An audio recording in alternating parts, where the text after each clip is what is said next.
교수님 지금 음소거 되어 있으신 것 같아요.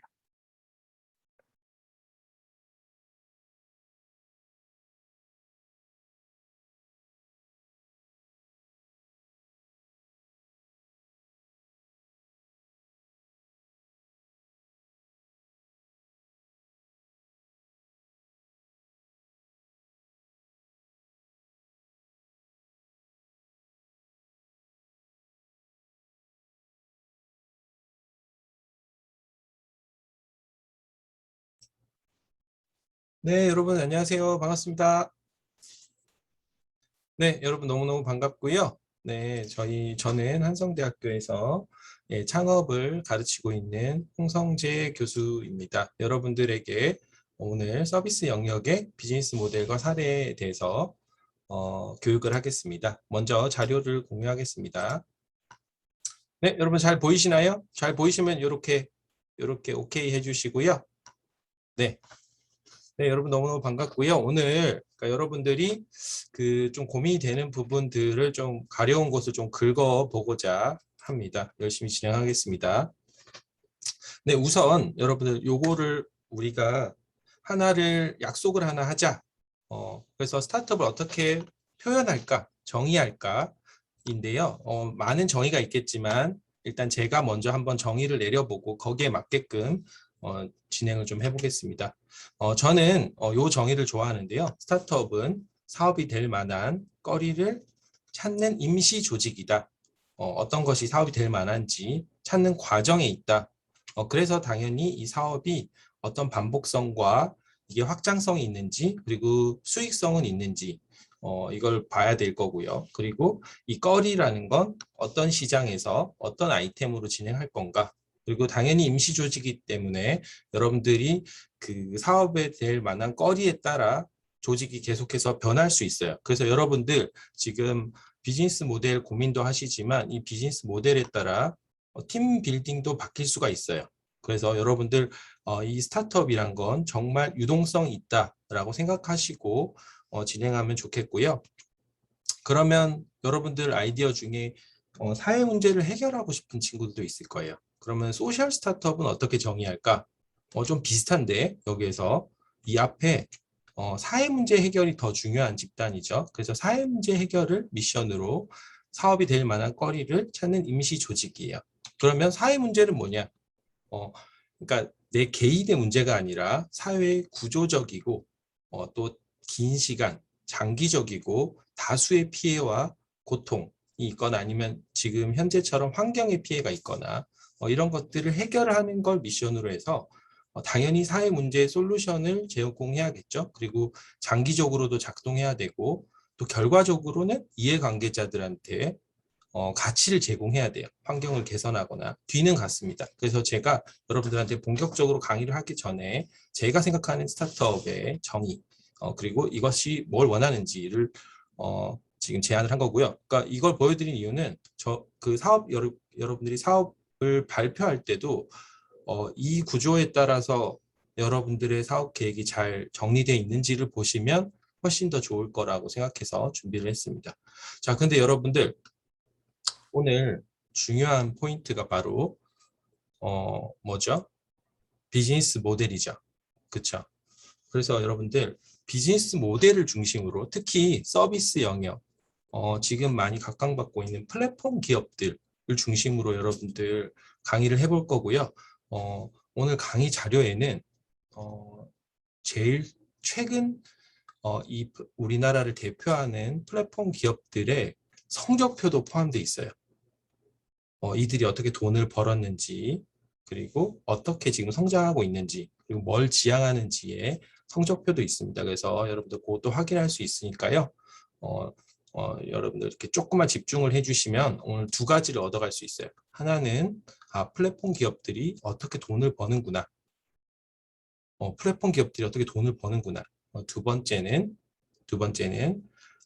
플랫폼 기업의 비즈니스 모델은 대략 이런 구조들, 이런 유형들이 있구나. 저는 여러분들한테 그래서 그 두 가지, 까만색 옷이라서 두 가지가 잘 보이죠? 두 가지를 강조하고 있습니다. 플랫폼 기업이 어떻게 돈을 버는가, 그리고 플랫폼 기업들의 비즈니스 모델은 이런 유형들이 있더라. 그래서 여러분들이 대략 그것만 파악하면 저는 성공적인 역할을 했다고 보겠습니다. 그리고 여러분들 오늘 진행하면서 제가 뭐 무작위로 여러분들 이름을 호명해서 여러분들이 대답을 잘하면 기프트콘이 나간대요. 그래서 그렇게 진행을 해보겠습니다. 자, 여러분 요 그림 한번 봐주시겠어요? 이거 교과서에서 많이 본 그림이죠. 알프스 산맥을 넘는 나폴레옹을 그린 그림입니다. 이 작가는 바로 옆에 보이는 자크 루이 다비스, 자기가 그린 자화상이에요. 인데요. 이 그림을 그린 화가에 관한 이야기입니다. 왜 이 화가를 가져왔을까요? 네, 이 화가가 지금 설명하려고 하는 비즈니스 모델과 관련이 있어서. 자, 이 그림을 그린 화가가 새로운 비즈니스 모델을 만들었어요. 뭐냐? 자, 이 작품인데요. 사바니 여인들의 중재라는 작품입니다. 자크 루이 다비스가 이전에는 이 가문들의 후원을 받았어요. 그래서 그 후견인들의 지원이 있어야만 작품 활동을 계속할 수 있는 모델이었어요. 그런데 이 작품을 계기로 입장료를 받기 시작했어요. 전시회를 하면서. 그리고 작품을 판매하기 시작했어요. 그러니까 비즈니스 모델이 바뀌었어요. 그래서 누군가의 후원이 있고 그 가문이 원하는 그림을 그렸다가 이제는 입장료를 받고 작품을 판매하는 현대적인 전시회 모델로 전환한 작품입니다. 그래서 여러분들 이 작품을 기억해 주세요. 이 작품은 이전에 후견인 모델에서 최초로 전시회로 그리고 전시를 통한 판매 모델로 비즈니스 모델을 전환한 사례입니다. 네, 흥미롭죠? 자, 그리고 다음 그림입니다. 자, 우리 높이뛰기는 원래 가위뛰기밖에 없었어요. 그런데 여러분들 체육 시간에 근데 배우셨죠? 다음에 뭐가 등장했죠? 맞습니다. 바로 배면뛰기가 등장했어요. 자, 이게 왜 중요하냐면 여러분들 원래 이렇게 가위뛰기만 했던 이유가 뭘까요? 위험하거든요. 이렇게 안 뛰면 위험하잖아요. 그죠? 그러니까 이때 가위뛰기를 할 때는 다 이렇게 뛰었어요. 그리고 당연히 모든 사람들이 다 가위뛰기를 해야 된다고 생각했어요. 그런데 바뀌었어요. 누가? 바로 딕 포스베리가 어느 날 1968년도에 뒤로 뛰는 거예요. 배면뛰기가 등장했어요. 그래서 2.24m의 세계 신기록을 세웠습니다. 그러면 지금의 기록은 2.25m밖에 안 돼요. 딕 포스베리가 세운 기록에 거의 똑같습니다. 자, 그런데 어떤 일이 있었냐면 여러분들 1960년대에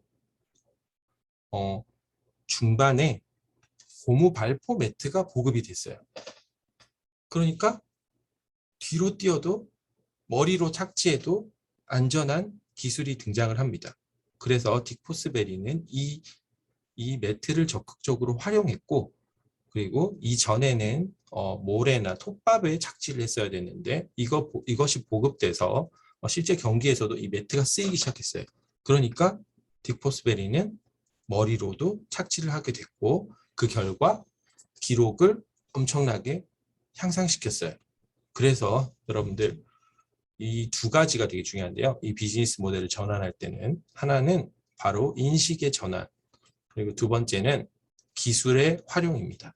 그래서 여러분들 비즈니스 모델을 만들 때 여러분들이 가지고 있는 편견도 깨보고 그리고 현대에 가지고 있는 기술도 잘 활용해 주시면 좋은 비즈니스 모델을 만들 수가 있습니다. 아시겠죠? 네, 그래서 여러분들 그러면 요거 하나 설명드릴게요. 그럼 비즈니스 모델이 뭐냐? 많이 보셨을 거예요. 비즈니스 모델이란 간단하게 얘기하면 제품이나 서비스를 소비자들한테 제공하는 방법이에요. 근데 그 아이디어를 굉장히 압축한 거예요. 사업 계획서가 굉장히 길고 방대하다면 이 비즈니스 모델은 그걸 압축해서 소비자들한테 제공하는 방법, 우리의 핵심적인 가치, 이거의 마케팅 방법을 굉장히 압축한 거예요. 압축. 그러니까 핵심 아이디어다. 그런데 이게 현대에 와서 산업이 굉장히 치열해졌어요. 그러니까 A라는 기업, B라는 기업, C라는 기업. 자, 우리 보세요. 우리 그 김지훈 학생, 우리 앙트너 김지훈 학생, 우리 온라인 커머스가 뭐가 있죠? 소리 업. 이게 우리 그 호스트 선생님이 소리를 저걸 해주셔야 되는구나. 그죠? 이게 암튼 그렇습니다. 혹시 저기 소리 잠깐 켜주실 수 있나요? 우리 김지훈 학생 소리를 좀 켜주실 수 있나요? 네, 이제 들리시나요? 네, 잘 들립니다. 네네. 우리 아까 네, 온라인 커머스가 뭐가 있죠? 온라인 커머스가 대체적으로 인터넷이나 이제 디지털 채널을 이용해서 상품이나 서비스를 판매하는 기업이란 뜻이잖아요. 네. 제 생각에는 아마 네이버 나우 같은 그런 온라인 홈쇼핑의 형태도 이커머스가 될 수 있다고 생각합니다. 또 뭐가 있죠? 또. 근데 제가 아는 게 11번가나 뭐 네이버 나우라든가 카카오 쇼핑이라든가 이런 데서 진행하는 온라인 홈쇼핑 같은 데를 잘 기억을 하고 있어서 그거 외에는 다른 예시는 모르겠습니다. 맞아요. 그러니까 그러면은 예를 들어서 제가 온라인 커머스를 하고 싶다라고 했는데 그걸 듣는 사람이 전문가예요. 예를 들어서. 그래서 그럼 너희의 비즈니스 모델은 뭐야? 라고 했을 때는 어떤 의미일까요? 바로 뭐가 다르냐라고 물어보는 거예요. 그래서 여러분들 비즈니스 모델은 자 크게 두 가지를 기억해 주시면 돼요. 하나는 여러분들이 제품이나 그 서비스를 소비자들한테 주는 방법, 핵심적인 가치 이런 걸 마케팅 이런 걸 압축해서 전달해 달라는 거 하나. 그리고 두 번째 의미는 그래서 비슷한 게 많은데 그럼 너희는 뭐가 다르냐라고 물어보는 거예요. 차별화되는 지점. 아시겠죠? 예전에는 예를 들어서 온라인 커머스가 몇 개 없었어요. 그런데 지금 폭발적으로 증가했죠. 그러니까 너희의 비즈니스 모델은 뭔데라고 한 건 뭐가 차별화냐라고 물어보는 거예요. 아시겠죠? 그래서 두 가지를 기억하면 돼요. 핵심적인 아이디어를 압축한 거, 그다음에 차별성이 뭐냐라고 하는 겁니다.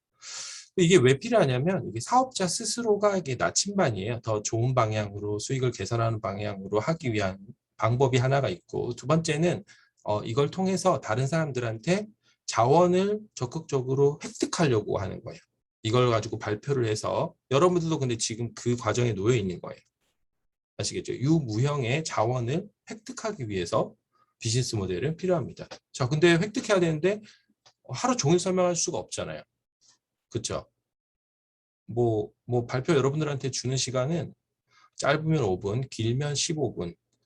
그다음에 뭐 정말 투자에 가까워진다 하면은 진짜 뭐 한 30분, 1시간 정도예요. 너무 엄청 길어도. 그러니까 공식적인 발표 시간은요. 대화 시간 당연히 더 길겠지만 그러니까 효과적으로 알리려고 하는 거예요. 그러니까 쉽고 간단하고 차별성이 확실하고 이런 여러 가지 포인트가 있겠죠. 그걸 알려드릴게요. 자, 먼저는 누가 고객인지 알아야 돼요. 고객을 누구로 하고 싶은지 너무 쉬운 질문이죠. 좋은 비즈니스 모델을 위해서 고객이 누군지 그리고 그걸 어떻게 팔 건지가 되게 핵심 포인트예요. 이걸 누가 고객이고 어떻게 팔 건지. 근데 이것만 있느냐? 그렇지는 않습니다. 자, 저는 요거를 되게 중요시 여기는데 확장 가능성이에요. 여러분들 확장 가능성. 이게 왜 중요하냐면 왜 에어비앤비가 기존의 호텔 체인들보다 훨씬 높은 기업 가치를 가질까요? 그거는 확장 가능성. 확장 가능성. 여러분들 특히 서비스 플랫폼에서는 확장 가능성 때문에 기업 가치를 엄청 높게 받고 그리고 실제로도 폭발적으로 성장해요.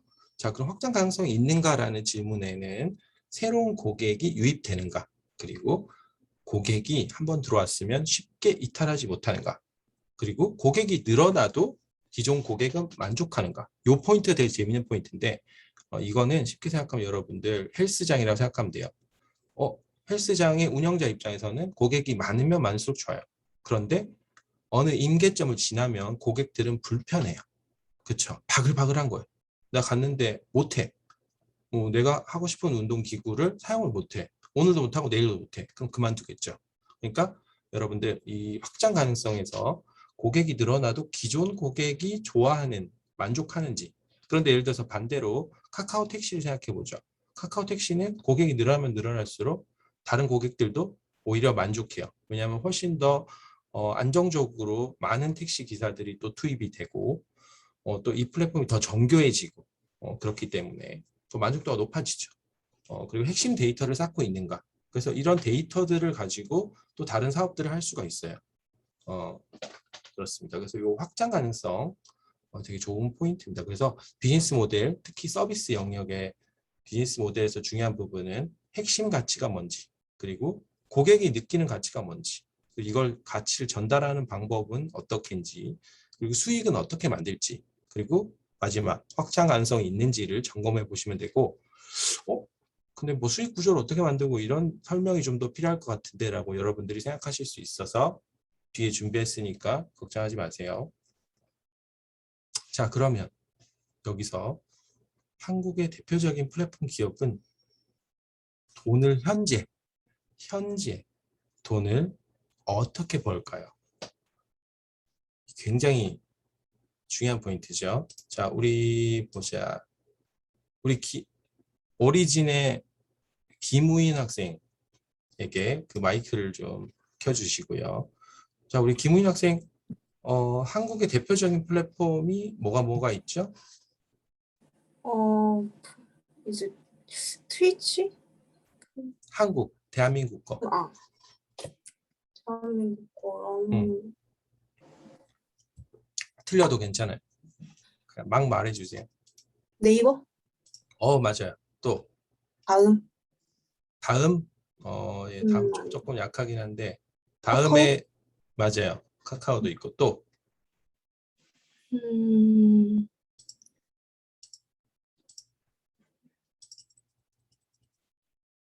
뭐 아무튼 그 일단 두 개만 네네. 얘기한 거 굉장히 잘했어요.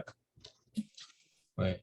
자, 그러면 한번 볼게요. 일단 네이버부터 한번 볼게요. 자, 여러분들 네이버의 가장 최근 2021년도 2분기의 실적 발표인데요. 여러분들 분기별로 기업들은 상장을 한 기업들은 분기별로 실적을 발표해야 돼요. 근데 분기라는 건 뭐냐면 석 달이에요. 석 달. 1, 2, 3, 4, 5, 6, 7, 8, 9, 10, 11, 12. 그래서 4분기가 되겠죠. 1년이. 그래서 2분기 실적인데요. 네이버가 과연 어떻게 돈을 벌까요? 김우인 학생은 네이버가 대표적인 대한민국의 플랫폼이라고 얘기했는데 맞고요. 그러면은 네이버의 수익은 뭘까요? 네이버는 뭘로 돈을 번 걸까요? 김우인 학생이 몇 개만 얘기해 줄 수 있을까요? 도대체 뭘로 일단 돈을 벌었죠? 네, 네이버 페이 네이버 그쪽을 페이로 네, 그쪽 연결시켜서 어, 하는 것도 있는 것 같고 어. 이제 다른 웹사이트랑 이제 검색하면 연결이 되잖아요. 그때도 돈 받을 수도 있지 않을까? 있지 않을까? 네. 맞아요. 그게 잘 얘기했어요. 근데 보세요. 이걸 구조적으로 대답을 잘 못해요. 맞죠? 네. 왜 그러냐? 내가 번 게 아니니까. 맞죠? 근데 이걸 구조적으로 한번 볼게요. 왜냐하면 자기네들 실적이잖아요. 그래서 어떻게 표현했나 봅시다. 자, 네이버는 서치 플랫폼 그리고 커머스 방금 말한 페이 이런 건 핀테크 그리고 컨텐츠 뭐 웹툰도 있고 있죠. 그리고 클라우드 서비스로 돈을 벌어요. 그러니까 여러분들 그래서 요 지금 포인트는 뭐냐면 네이버가 어떻게 돈을 버는가 했을 때 보통 많은 사람들이 뭐 광고 뭐 지금 김우인 학생 얘기 잘했어요. 저렇게 얘기하는 것도 어려워요. 잘 몰라요. 그렇죠? 근데 네이버는 네이버 스스로 서치 플랫폼, 커머스. 그러니까 여러분들 우리나라 제일 최대 커머스는 네이버예요. 쿠팡보다 더 커요. 핀테크, 이런 페이 같은 붙인 거. 그다음에 컨텐츠 클라우드로 돈을 법니다. 그래서 여러분들이 근데 지금 알아야 되는 거는 우리나라의 대표 기업들이 어떤 항목으로 돈을 버는지만 알면 돼요. 아셨죠? 그래서 이 실적 요약 이렇게 보시면 전 사업 부분의 실적 호조로 분기 매출액의 YOY 돼 있잖아요. 이거는 그 전년도가 전년도 대비 얼마나 성장했는지예요. year of year거든요. 그래서 30%가 30.4%가 전년도 대비 성장했다는 거예요. 그러니까 굉장히 많이 성장하는 거죠. 그렇죠? 네, 아무튼 그렇습니다. 그래서 보시면 네, 아무래도 서치 플랫폼 이쪽이 가장 비중이 크네요. 그리고 보시면요, 요건 뭐 크게 뭐 중요한 건 아니고요.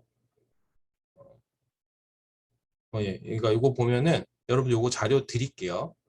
그 서치 플랫폼의 분기별 매출, 그다음에 커머스가 계속 성장하고 있고 네이버 커머스가 엄청나게 앞으로도 커질 거예요.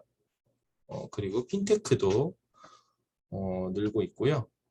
컨텐츠가 뭐 조금 들쑥하는데 그래도 예, 뭐 웹툰 유료 비용 뭐 이런 걸로 와패드 웹툰 스튜디오 통합 출범, 그리고 제페토 있죠 여러분들. 메타버스 제페토가 이제 수익이 나기 시작했어요.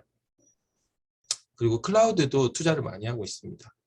전년 대비 매출이 77%가 증가를 했습니다. 아무튼 그렇다는 거.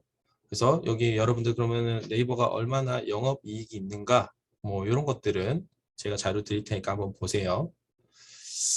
자, 그리고 두 번째는 카카오입니다. 카카오의 실적을 한번 볼까요? 자, 우리 봅시다. 자, 우리 인사이드 아웃의 김하은 학생은 어떻게 카카오가 돈을 벌까요?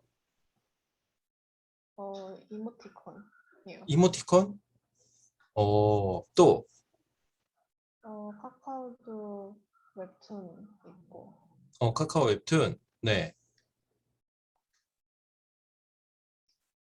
이모티콘, 카카오가 이모티콘이랑 웹툰으로만 돈을 버나요?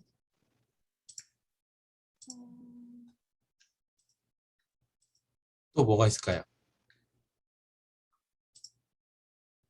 카카오 뱅크도 있고. 뱅크도 있고, 맞아. 많죠. 굉장히 많죠. 택시도 있고. 그러면 카카오는 스스로 어떻게 돈을 버는 걸 목록을 정리했는지 한번 봅시다. 아셨죠? 자, 카카오는 이건 월간 활성 이용자고, 여러분들 보면은 이게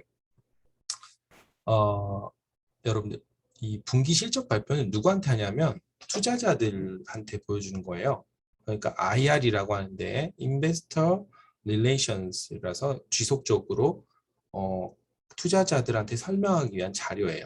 그러면 카카오톡이 제일 첫 장에 이걸 배치를 했어요.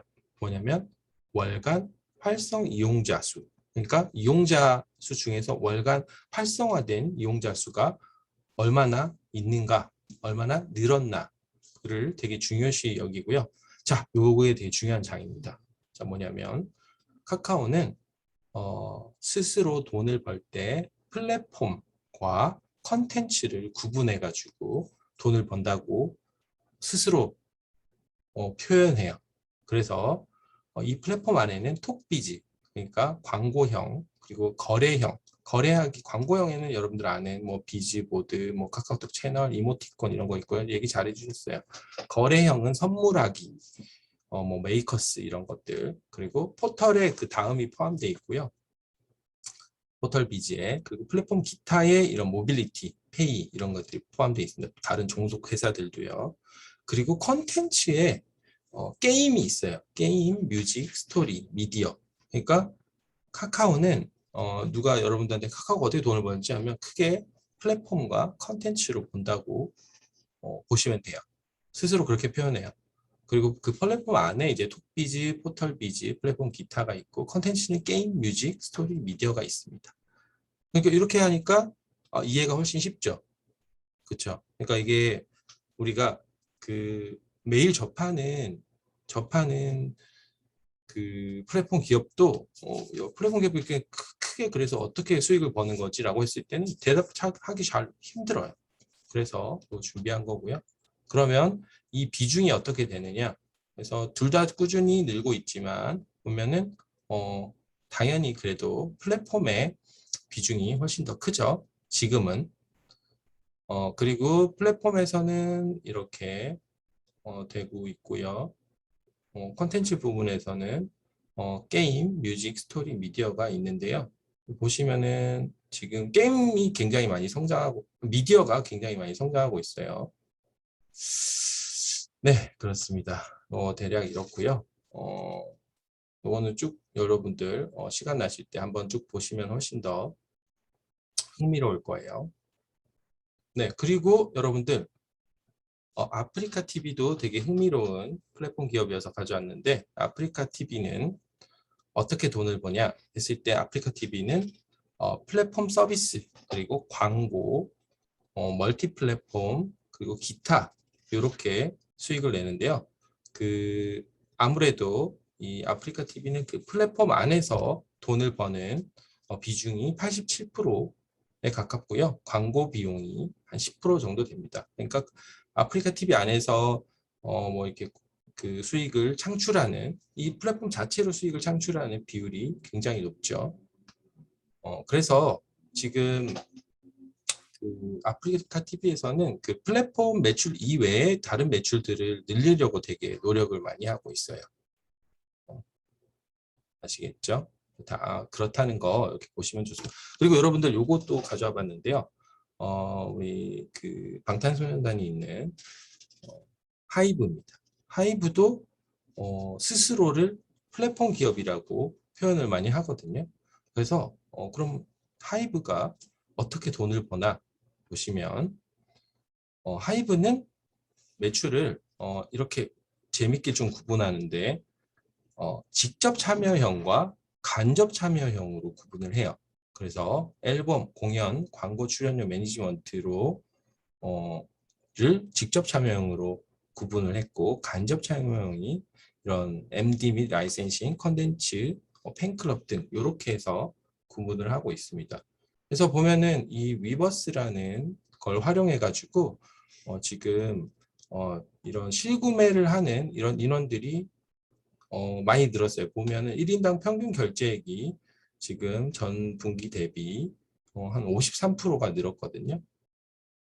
네, 그렇습니다. 그래서 하이브는 이렇게 직접 참여형과 간접 참여형으로 구분해서 수익을 창출한다. 이렇게 보시면 되겠습니다. 네, 여기까지 해서 여러분들 간단하게 여러분들 그 스타트업이 대략 뭔지 그리고 비즈니스 모델이 대략 뭔지 그리고 우리나라의 대표적인 플랫폼 기업들은 어떤 식으로 돈을 번다고 스스로를 표현하는지를 봤어요.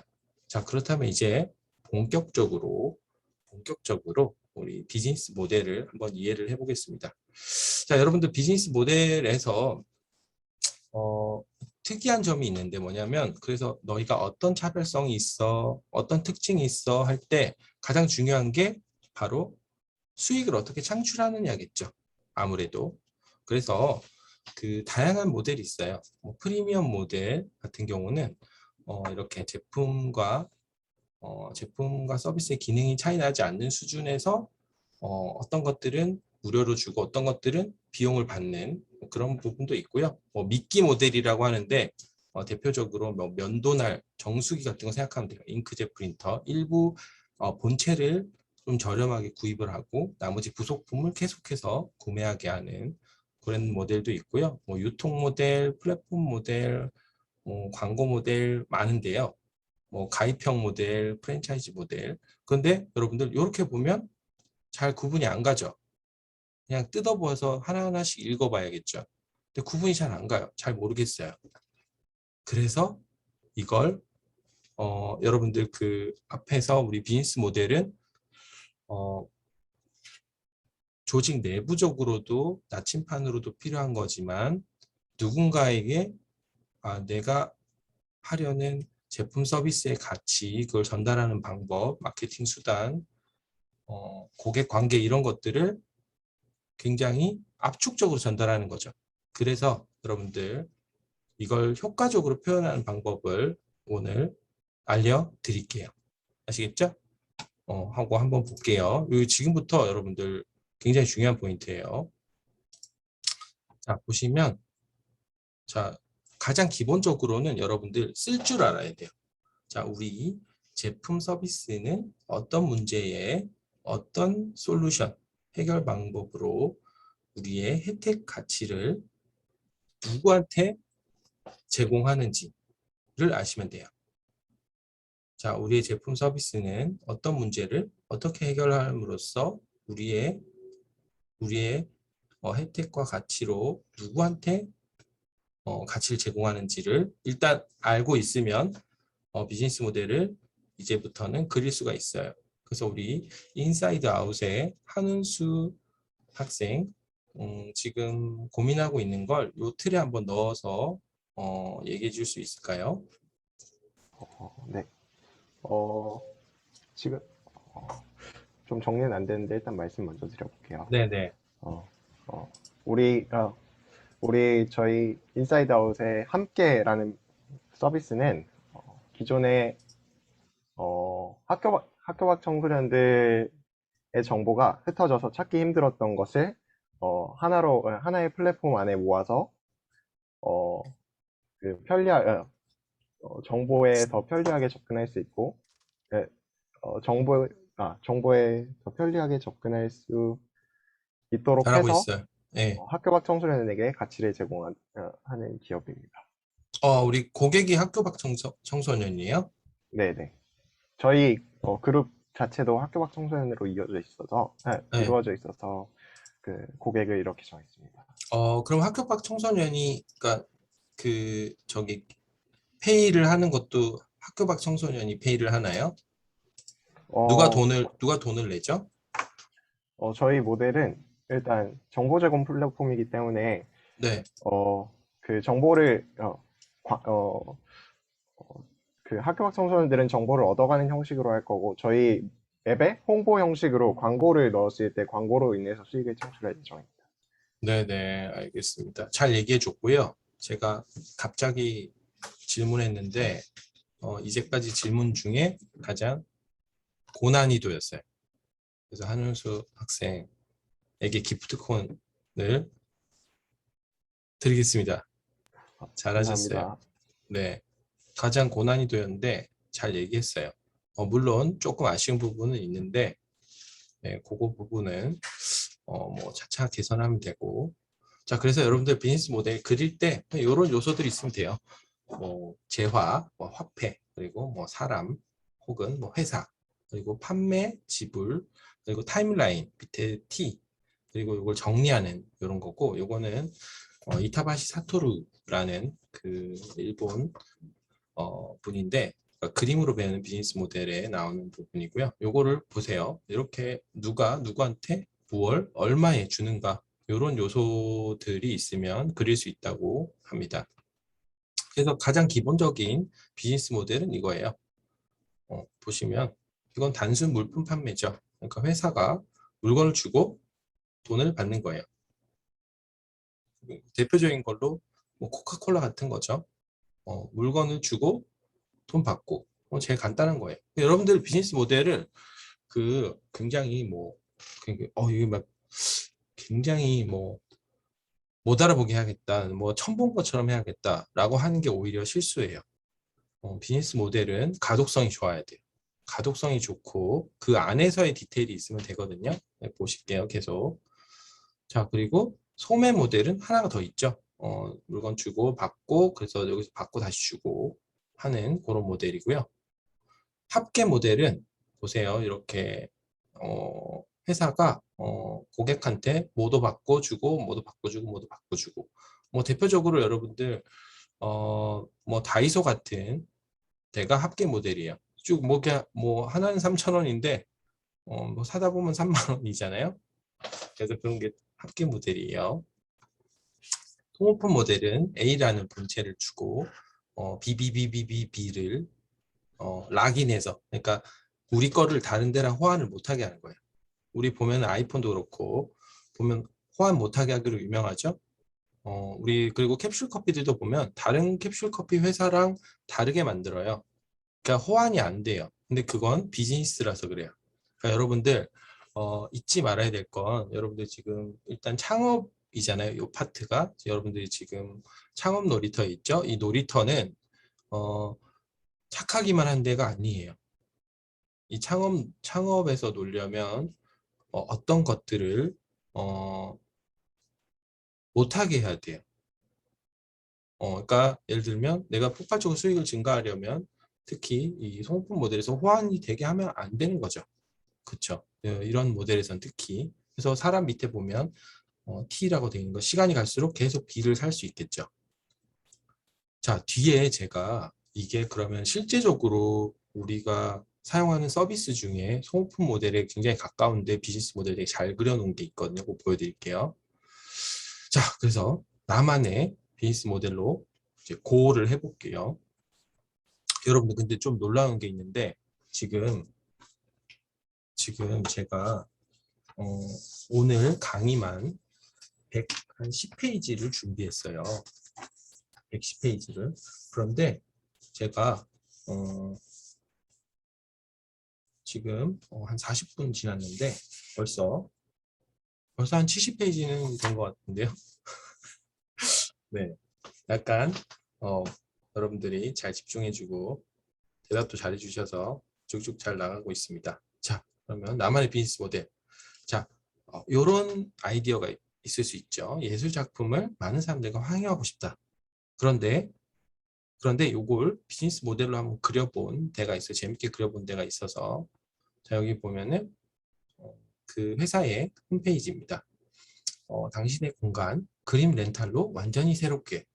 그래서 취향을 분석해가지고 3개월마다 당신의 공간에 설치까지를 해주겠다 라는 서비스예요.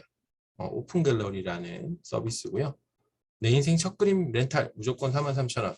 그래서 뭐 핸드폰만 번호랑 이름하고 막 신청하면 바로 올 것처럼 이렇게 홈페이지가 되어 있는데요.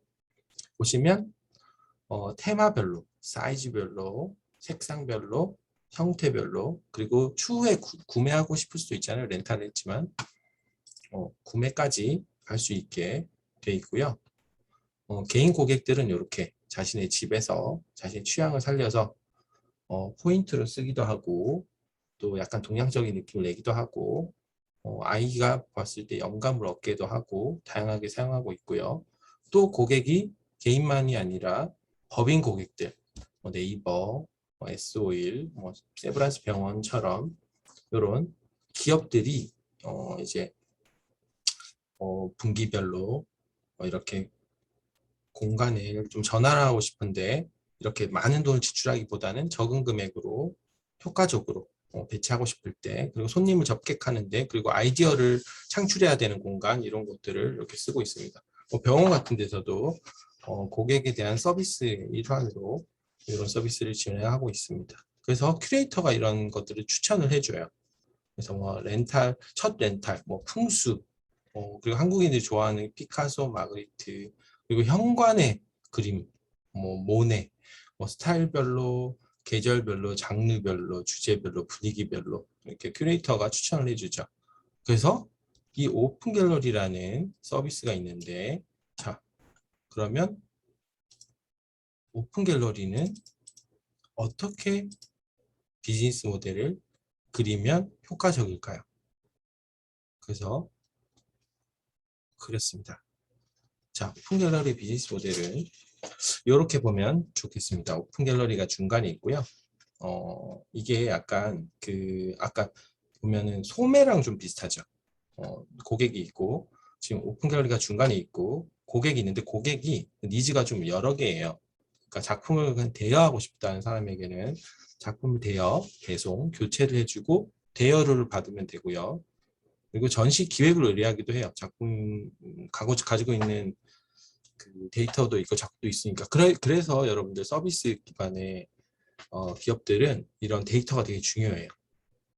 그래서 전시 기획 의뢰가 왔을 때 마케팅 서비스를 기획하고 기획비를 받으면 되고, 그리고 작품을 구매하는 사람들한테는 배송을 해주고, 그리고 작가가 있는데 작가들한테는 작품 대여하고 대여료를 주고, 그리고 판매가 됐을 땐 판매 수수료를 받고 작품 판매를 중개해주고, 네, 그런 서비스입니다. 그래서 소매랑 좀 비슷하죠, 갤러리는. 자, 여러분들 맨날 보는 배달의 민족의 비즈니스 모델은 어떻게 그리면 될까요? 이렇게 그리면 좋겠습니다. 배달의 민족이 중간에 있고요. 고객에게는 배달 정보와 결제 서비스를 제공해 주죠. 결제를 시켜주죠. 그리고 고객한테는 음식점 및 메뉴에 대한 리뷰를 받습니다. 그러니까 사실 여러분들 플랫폼 기업의 핵심은 이런 핀테크적인 요소도 있지만 데이터예요. 데이터를 누적해야 돼요. 그러니까 음식점 및 리뷰가 전혀 없다면 배달의 민족에서 시켜 먹을 이유가 사실 별로 없어요. 그리고 우리 가맹 음식점에는 거래 수수료를 받고 가맹업체, 배달의 민족은 가맹업체에게 정보를 제공하죠. 고객의 그 배달 음식 결제 금액을 해주고, 가맹 음식점은 배달 서비스를 해주고요. 그렇습니다. 그래서 이건 주문 정보 통합형이라고도 볼 수가 있습니다. 자, 근데 여러분, 면도날형 아까 우리 뭐 면도날, 그다음에 캡슐형 커피 이런 것들을 보셨죠? 그런 것과 되게 유사한 게 바로 플레이스테이션이에요. 플레이스테이션의 비즈니스 모델은 어떻게 그리면 될까요? 네, 이렇게 그리면 좋겠습니다. 플레이스테이션이 중간에 있고요. 게임 유저한테 게임 기기를 팔죠. 그럼 당연히 기기에 대한 구매비를 받겠죠. 그리고 게임 개발사, 퍼블리셔한테는 라이센스 사용료를 받아요. 그리고 가맹업체 정보를 제공하고, 게임 개발사 퍼블리셔들은 게임 유저한테 게임 타이틀을 판매하죠.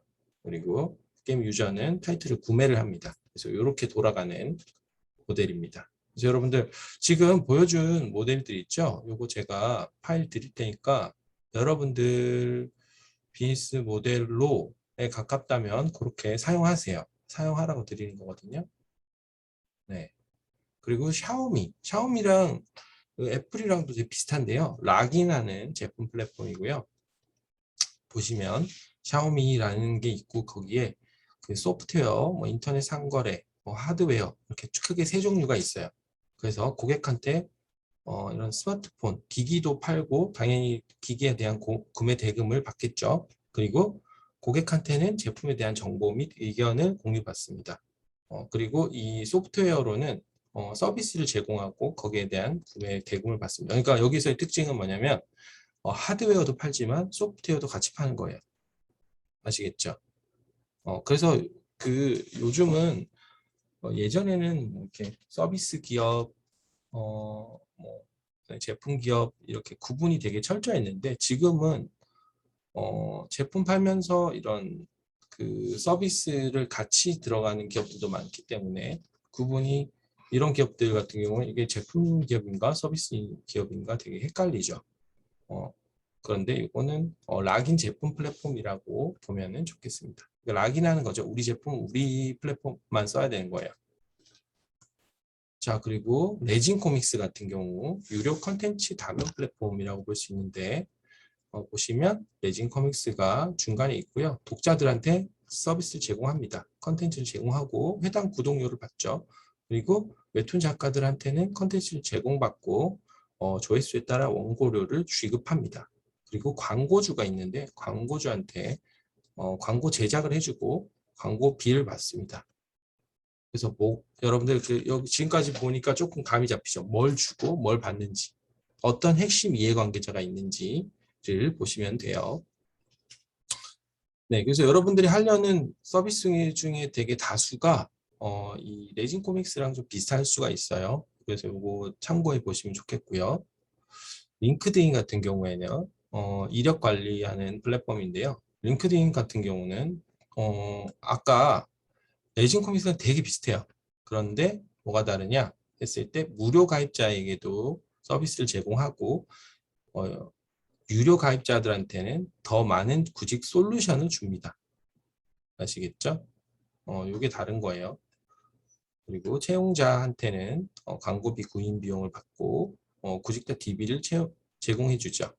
그래서 여러분들이 뭔가 어떤 거는 부분적으로 유저를 늘리기 위해서 무료로 하고 어떤 부분은 유료로 하고 싶다 할 때 링크드인의 이 비즈니스 모델을 조금 변형해서 쓰세요. 그래도 괜찮습니다. 아시겠죠? 그리고 마이 리얼 트립이라는 현지 맞춤형 여행 중개 플랫폼인데요. 마이 리얼 트립이 중간에 있고요. 여행자들에게 이거는 제가 오타예요. 게임 계획이. 네, 그러니까 맞춤화 여행 일정 SNS 상담을 해주고 우리 여행자들에게는 우리 여행에 관한 정보를 주죠. 그리고 비용을 받고 현지 가이드한테 여행 일정을 주고 가이드료를 지급을 합니다. 자, 그래서 여러분들 비즈니스 모델을 여러 개 봤다면 실제 확장하는 서비스 영역의 비즈니스 모델로 전환한 기업의 케이스가 있어서 그걸 좀 소개시켜 드릴게요. 자, 어떤 거냐면 원래는 이런 모델이었어요. 그러니까 이건 가칭으로 할게요. 그 친환경 가방을 제작하는 업체인데 그린 어스펙이란 브랜드가 있는데 이건 가칭이고 자원 낭비적인 제품을 통해서 이게 환경오염 문제가 있는데 이걸 업사이클 가방으로 친환경적인 소재랑 제작 방식을 통해서 이 20에서 30대 MZ세대 여성에게 가치를 제공한다가 원래 비즈니스 모델이었어요. 그런데 이걸 점검을 좀 해봤더니 문제와 해결에서의 핏, 정말 환경오염에 기여할 수 있을까? 그리고 두 번째, 고객에게 주는 가치가 여러분들 여러분도 가방 사겠지만 꼭 친환경적인 소재와 제작 방식 때문에 고객 가방을 구매하지 않잖아요. 좀 약하지 않나. 그리고 세 번째, 고객의 정의가 20에서 30대 MZ세대 여성으로 잡았는데 이게 너무 크지는 않을까. 그리고 진단 4, 이게 확장할 수 있는 비즈니스 모델인가? 확장하기 위해서는 뭐가 더 필요할까? 이런 고민을 해서 진단을 4개를 받았습니다. 그래서 여러분들 앞에서 설명한 핵심 가치, 고객 가치, 가치 전달, 수익 창출, 확장 가능성으로 쭉 진단을 해봤는데 낮음이거나 단순하거나 낮음으로 나왔어요. 그래서 고민을 했죠. 어떻게 하면 특히 서비스 영역으로 바꿀까?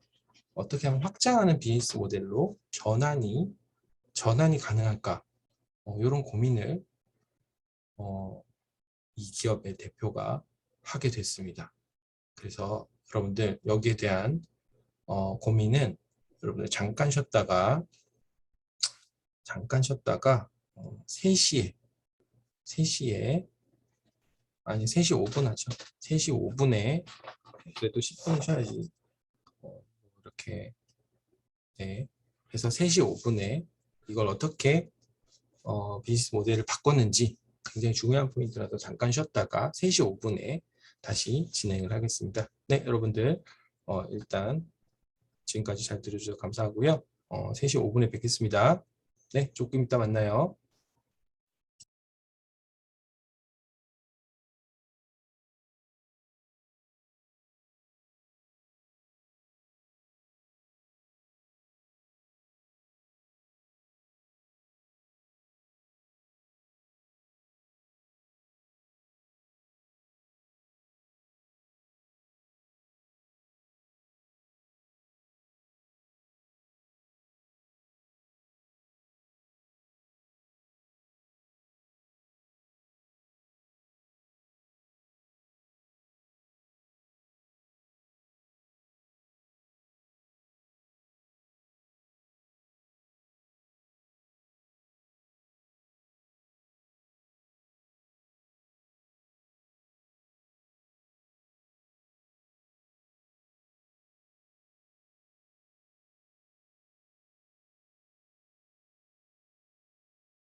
네, 여러분들 다시 하겠습니다.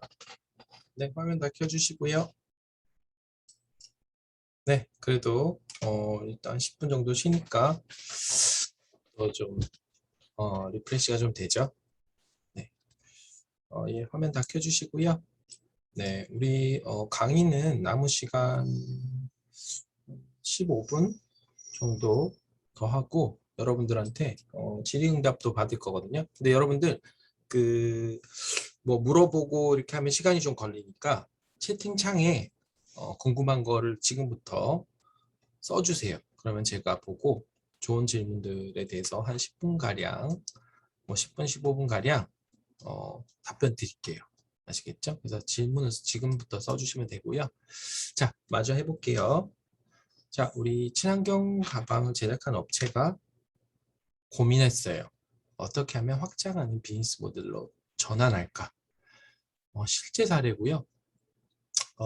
위브아우스라는 가방이 있었습니다. 그래서 이건 친환경 가방이고 친환경적인 소재도 사용했지만 또 재밌는 건 이거 다시 가방을 썼다가 반납하면 포인트 같이 해서 다음 가방을 살 때 또 베네핏도 주는 그런 서비스도 하던 친환경 가방이에요. 그런데 결과적으로 시장에서의 반응이 거의 없었습니다. 그래서 전환했어요. 아예 전환을 해본 건데 이건 뭐냐면 그러면 이 패션 쉐어링을 해보자. 옷을 이 환경에 대해서 뭐래? 우리 다른 친구들 여기 꺼주시고 패션 쉐어링 플랫폼 해보자 해서 문제인식을 개인적으로 평균적으로 보유한 옷이 57개인데 이 중에 한 번만 착용한 옷이 16개 옷장에 아예 잠들어 있는 옷이 11개다라고 문제를 정의했고 버리지 말고 공유하자. 그래서 패스트 패션의 낭비적인 자원을 줄이자 라고 방향을 잡았습니다. 그래서 쉐어링 서비스의 장점으로 이런 전 지역으로 무료 배송도 하고 손상보험 제도도 있고 자체 세탁시설로 깨끗하게 제품 관리해준다. 그리고 빌려주는 사람한테는 수익을 주겠다. 그래서 내 옷장이 넓어진다라는 가치를 설정을 했습니다. 그래서 안 입는 옷은 빌려줘서 수익을 내고 필요한 옷은 마음껏 빌려 입는 패션 쉐어링 플랫폼입니다. 그래서 여기는 이 플랫폼은 두 개 축이 굉장히 중요한 포인트예요. 두 개 축이. 자, 이걸 비즈니스 모델로 보면은 이렇습니다. 클로즈 쉐어가 중간에 있고요. 렌터, 빌리는 사람은 월 정액으로 이용료를 구매해서 옷을 빌려요. 그러면 당연히 옷 가방을 빌려주겠죠. 그리고 쉐어러, 빌려주는 사람한테는 옷 가방을 맡아서 그리고 렌탈 중에도 판매가 가능하고요. 그리고 일수익을 정산해 줍니다. 수수료의 한 50%, 60%. 그래서 빌려주는 사람이 그러면 많이 늘어날 수 있겠죠. 이 사람들이 패션 테크도 할 수 있게 하는 겁니다. 그래서 보시면 실제 홈페이지의 내용이고요. 의류도 빌릴 수 있고 가방도 할 수 있고 투게더도 있습니다. 그래서 멤버십을 구매한 다음 아이템을 주문하고 이걸 수령해서 원하는 기간 동안 이용하고 또 새로운 주문을 할 수 있고 하는 시스템입니다.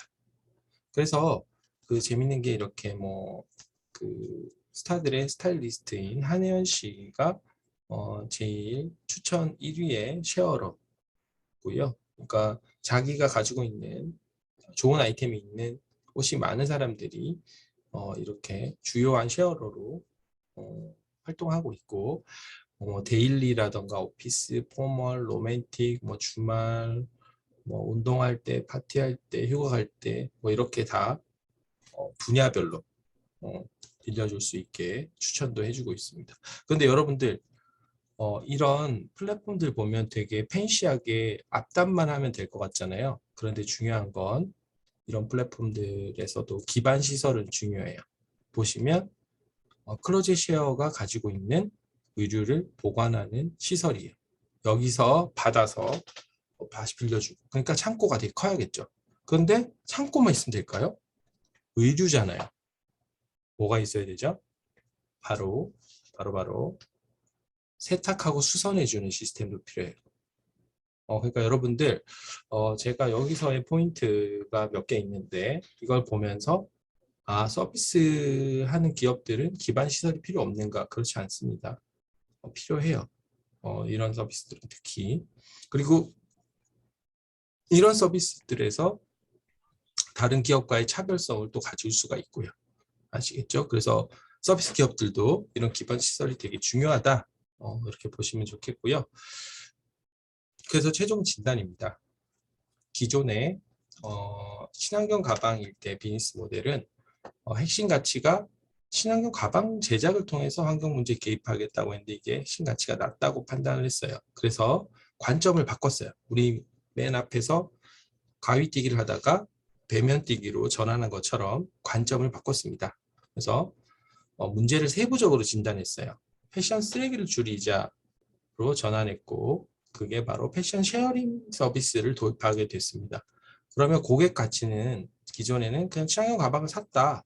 그냥 추상적으로 환경에 기여했다. 이 정도였는데 이걸 고객 가치를 세분화했어요. 빌려준 사람한테는 옷장을 비워준다. 그리고 그 렌탈료를 받는 거죠. 그런 다음 빌리는 사람한테는 구매 비용을 절감해주고 다양한 아이템으로 활용하게 해주는. 그러니까 빌려주는 사람한테는 옷장도 비우고 수익도 벌 수 있는. 빌리는 사람은 내가 굳이 안 사도 되는. 그리고 그래서 비용이 절감되면서 다양한 아이템을 누릴 수 있는. 그리고 가치 전달은 이전에는 오프라인 매장이랑 온라인 쇼핑몰에서 이걸 팔았어요. 그런데 앱을 기반으로 인적 네트워크를 통해 전달하면서 어플리케이션 중심으로 인플루언서들을 통한 마케팅을 통해서 이 서비스의 가치를 전달을 하고 있습니다. 수익 창출은 단순 제품 판매 모델에서 이거는 정액권, 그러니까 고객의 니즈에 따라 기본 월 정액권, 1회권, 그리고 무제한으로 사용할 수 있는 무제한권 등으로 수익을 창출하고 있고요.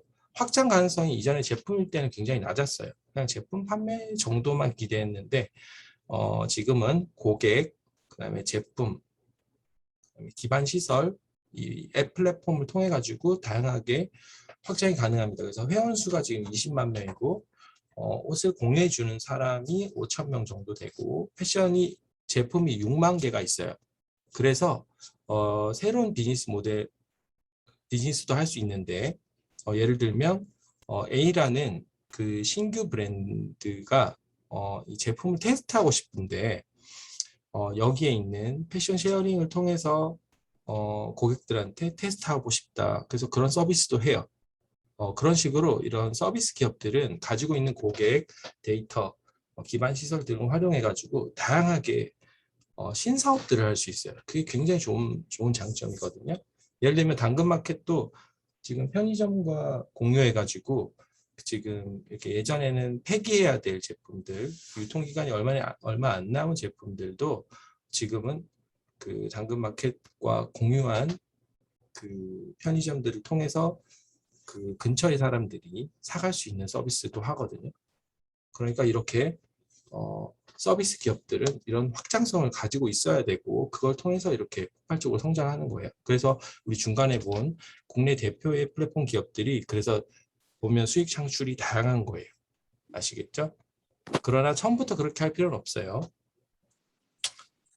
네, 그렇습니다. 그래서 여러분들 여기까지가 제가 준비한 서비스 기업들은 어떻게 비즈니스 모델을 가지고 있고 비즈니스 모델을 또 우리나라 대표하는 플랫폼 기업들이 돈을 벌고 하는 거를 쭉 살펴봤습니다. 그래서 여러분들 지금 한 15분 정도 남았는데 우리 뒤에 분도 또 강의를 또 하셔야 되니까 한 10분에서 15분가량 Q&A를 하고 마무리하겠습니다. 네, 강의는 일단 여기까지 하겠습니다. 네, 감사합니다. 네, 고맙습니다. 네, 저 질문해 주시면 질문 채팅으로 남기셔도 좋고요. 저한테 직접 질문하셔도 됩니다. 자, 이제 질문 시간을 한번 가져볼게요. 네, 혹시 뭐 질문 있으신 분은 써주시거나 아니면 뭐 손을 들어주시면 제가 보거나 아니면 우리 저 운영자 선생님이 보시고 마이크를 열어주시면은 그렇게 질문 받고 하겠습니다.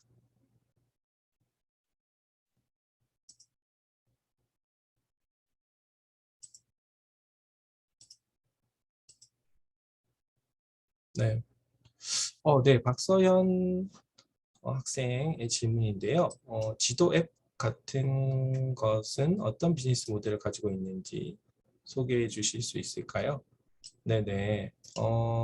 지도 앱 같은 거면 뭐 약간 뭐 내비게이션 뭐 이런 거 얘기하시는 것 같은데요. 맞나요? 그러니까 여러분들 맞나요? 예, 내비 같은 거. 내비 같은 거는 광고형이죠. 광고형.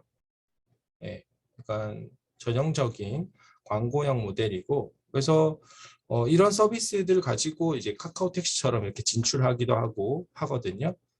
그래서 그러니까 초기에 사람들이 이 앱이 무료라 가지고 막 사용하다가 이 서비스가 부분적으로 유료화가 되거나 아니면 광고가 막 들어올 때가 있어요. 여러분들 지금 그 카카오톡도 보시면 예전보다 메인 광고 이런 게 되게 많이 늘어나 있어요. 그런데 우리는 카카오를 이탈하기가 되게 힘들어요. 전 국민의 한 97% 이렇게 사용하니까 이탈하기가 되게 힘들어요.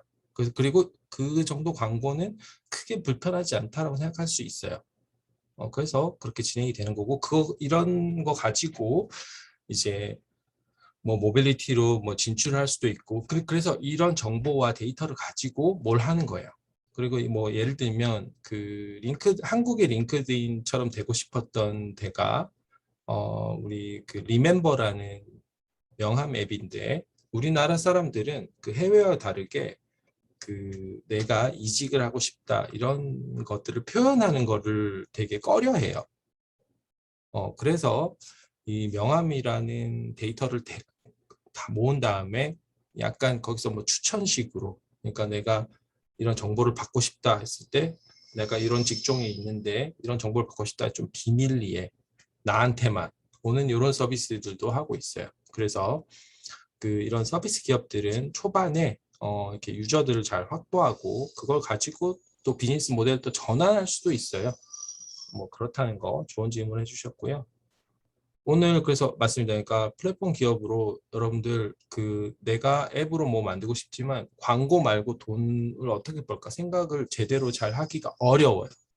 그래서 오늘 제가 드린 자료에 실제 그 기업의 데이터가 들어 있거든요. 그걸 분석해 보시고 활용하시고, 그리고 제가 뒤에 모델도 많이 정리해 놨잖아요. 거기에 여러분들의 아이디어를 대입하세요. 좀 어느 정도 차용하세요. 거의 비슷비슷해요. 거기 제가 지금 그려놓은 거 안에서만 여러분들 찾으려고 노력해도 찾을 수 있어요. 그걸 근데 그대로 하지 마시고 조금씩 바꿔가지고, 아시겠죠? 하시면 좋고요. 그래서 정보 제공 플랫폼도 광고 아니고, 보시면 직접적으로 컨텐츠를 만들어내서 뿜어내는 데도 있고요. 그쵸? 그리고 핀테크를 활용할 수도 있고요. 다양해요. 그래서 오늘 보시면 뭐 월 정액으로 뭘 해도 되고요. 그리고 저것처럼 뭐 샤오미처럼 기계도 팔고, 그다음에 이런 기반 뭐 플랫폼도 팔고 그럴 수도 있고요. 보시면은 뭐 예를 들어서 뭐 오픈 갤러리처럼 작가들을 혹은 뭐 컨텐츠 제공자한테 받아서 다시 고객한테 받아서 뭐 주기도 하고 연계하기도 하고 그러시면 됩니다. 수업 파일은 제가 여기 최재혁 선생님한테 제가 지금 좀 더 정리되어 있는 파일을 지금 제가 강의한 거의 그대로인 파일을 드릴 거예요. 그래서 그거 가지고 하시면 됩니다. 그래서 마지막 질문인데요. 유경환 학생, 제품을 직접 판매하는데 홍보할 수 있는 방법. 여러분들 그런 일화가 있어요. 예전에 우리가 이렇게 철제로 다리를 안 만들었을 때 뭐 나무로 만들었어요. 그런데 실제로 막 강철 같은 걸로 다리를 만들었어요. 그런데 사람들이 강철 다리를 되게 잘 건넜을까요? 잘 안 건너요. 왜냐하면 건너본 적이 없으니까. 그리고 너무 길고 강철도 되게 무섭잖아요. 되게 무거울 것 같고. 그래서 무서워서 못 건넜어요. 그랬을 때 그 어떤 걸 도입했냐면 그 서양의 그 약간 우리나라의 그런 뭐 신앙처럼 토속 신앙 같은 것처럼 그러니까 코끼리는 굉장히 안전한 길을 간다라고 해서 그 철제 다리를 코끼리를 건너게 하는 퍼포먼스를 한 적이 있어요. 그러니까 여러분들 그 홍보라는 거 있잖아요. 이것들을 그렇게 혁신적으로도 생각을 좀 해보시고 그리고 또 우리 드라마가 너무 새로운 것만 있으면 재미가 없어요. 오히려 안 봐요. 그러니까 한 70%는 기존의 나랑 비슷한 제품들은 어떻게 홍보하는지를 차용을 하세요. 피카소가 한 말이 있는데 자기는 베끼지 않고 훔친다라고 표현을 했어요.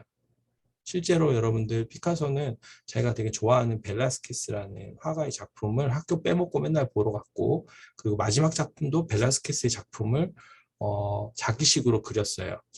그러니까 여러분들 지금 있는 것들을 잘 활용하세요. 여러분들 리서치하고 잘하고 차용만 잘해도 80%, 90%는 빨리 완성돼요.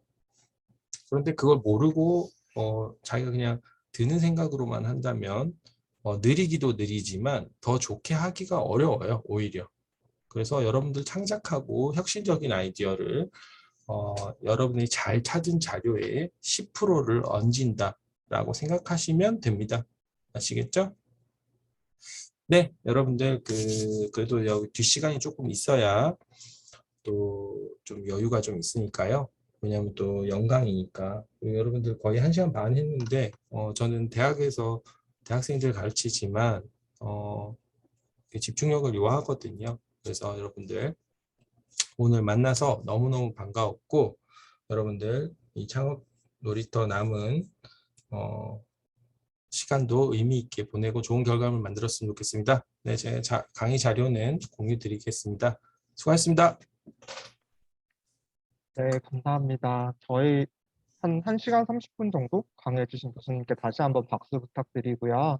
오늘 강의 통해서 사실 여러분들 뭐 플랫폼 아니면 뭐 서비스 기획하는 팀들 많았는데 좀 고민이 많았을 거라고 생각해요. 어떤 식으로 뭐 수익 구조는 가져가야 될지, 비즈니스 모델은 어떻게 해야 될지 고민이 많았을 텐데, 지금 교수님 말씀해 주신 것처럼 사실 기존에 조금 어느 정도 이렇게 구조화되어 있는 것들 자료 보면서 여러분 팀에는 또 어떤 식으로 적용할 수 있을지 조금 고민을 해보면은 이런 부분들도 좀 정리가 잘 되지 않을까 합니다. 요 자료랑 요 강의는 제가 추후에 다시 공유 드릴 거예요. 그러니까 걱정하지 마시고 그 자료 보시고 좀 여러분 프로젝트 진행하는데 네, 도움이 되었으면 좋겠습니다.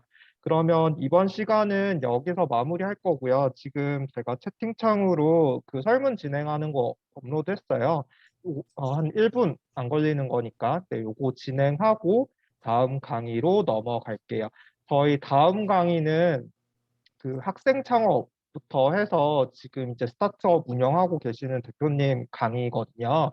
그러니까는 거기까지 잘 참여해 주시면 좋을 것 같고 잠시 후에 문자로 다시 링크가 또 갈 거예요. 그러면은 다음 네, 강의실에서 만나는 걸로 하겠습니다. 그러면 설문 마무리한 친구들은 이 강의실에서는 나가셔도 됩니다. 네, 고생 많으셨습니다.